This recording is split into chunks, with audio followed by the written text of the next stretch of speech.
Hi you guys, this is Foram, one of the coaches here at Amalavita. I'm here to talk to you about gratitude. For Thanksgiving, we thought it would be appropriate to have our theme for November to be gratitude. So I just want to talk a little bit more about why gratitude is important, what it is, and how you can bring more gratitude into your life. So gratitude is defined as appreciation for something or someone. And so the way that gratitude works is to be thankful or to be glad about something that happened or did not happen. And that's either outwardly or inwardly. So what I mean by that is, say you're at work and something went really well and someone did something really nice for you. One of your coworkers got you a gift. So you say, oh, I'm really thankful that I have such positive coworkers, or that I have coworkers who brighten my day, right? What gratitude does is that it actually makes you appreciate what you have or what hasn't happened, right? The bad things that maybe you've avoided, like, oh, I could have gotten killed by that car. I'm glad that I was being very careful and I didn't. What it also does is it actually puts fear into perspective, like failure, for example.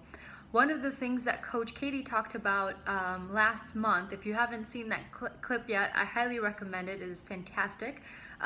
Is she talks about how there's always this fear of failure, and sometimes there's two ways you can approach it. You can be fearful of that failure, and when you fail and you say, okay, I'm never going to do it again, so you get away from that failure, or you never try that experiment ever again. The second way is to be able to learn from it and to appreciate what came out of it. People who have more gratitude or who express more gratitude than others can actually look at this from a different perspective, right? So say you had a presentation and it didn't go as well as you planned, and so you're like, okay, I'm never doing that again. Or if you express gratitude, you can say, well, you know what? I'm glad that I learned not to say that ever again. Or I'm glad I learned some 5 new steps that I can try next time around, right? So people who practice gratitude really try to see the positive things in life. In addition to that, those who experience and express more gratitude are actually more successful. So there's literature all around that when you express more gratitude, you tend to see more success. When you see more success, you chase more success. What it also does is it actually gravitates more people towards you, right? People who express gratitude often, people want to be around you because they know that you appreciate them. If there's someone on your team, for employees, for example, you want to be known and felt that, hey, your manager does appreciate you and they're thankful that you're on their team. Similarly, when you're thankful for something or someone, you want to express that. It makes them feel better and actually also makes you feel better.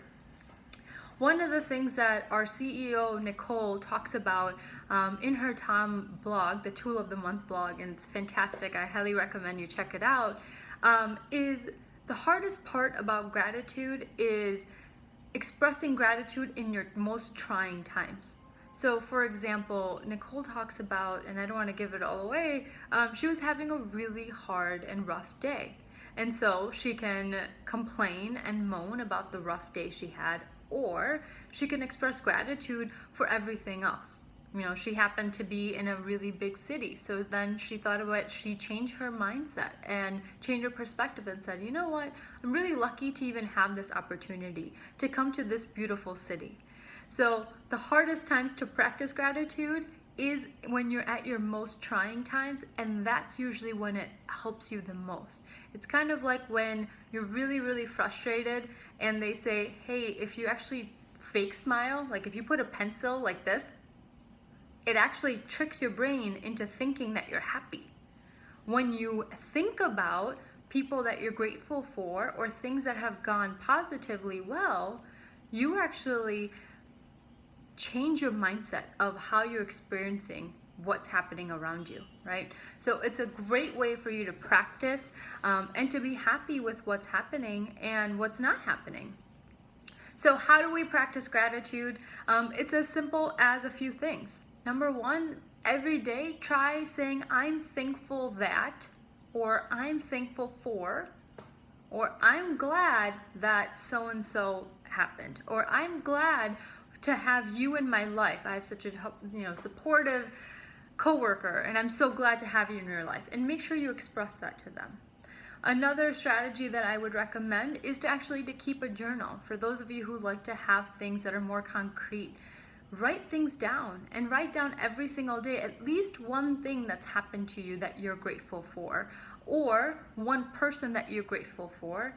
And you'll notice that when you keep this journal, as you keep going, you'll actually start noticing these changes. That gratitude, it's like a muscle. The more you keep practicing it, the stronger and stronger it becomes, and sooner and later you'll actually be able to immediately start thinking about gratitude on the spot versus having to actually actively think about it. Or in those trying times, you'll be able to shift your perspective and say, okay, I am very grateful for what I have or where I'm at. So I hope that this helps you, and I hope you take the time right now to think about that one person or something that's happened, and thank them and be thankful for everything that you have as well. So we hope you try out the tool of the month on gratitude. It actually goes through even in more details how to practice gratitude. And check out our blog that our CEO Nicole has written. It is fantastic, and I hope to see you soon.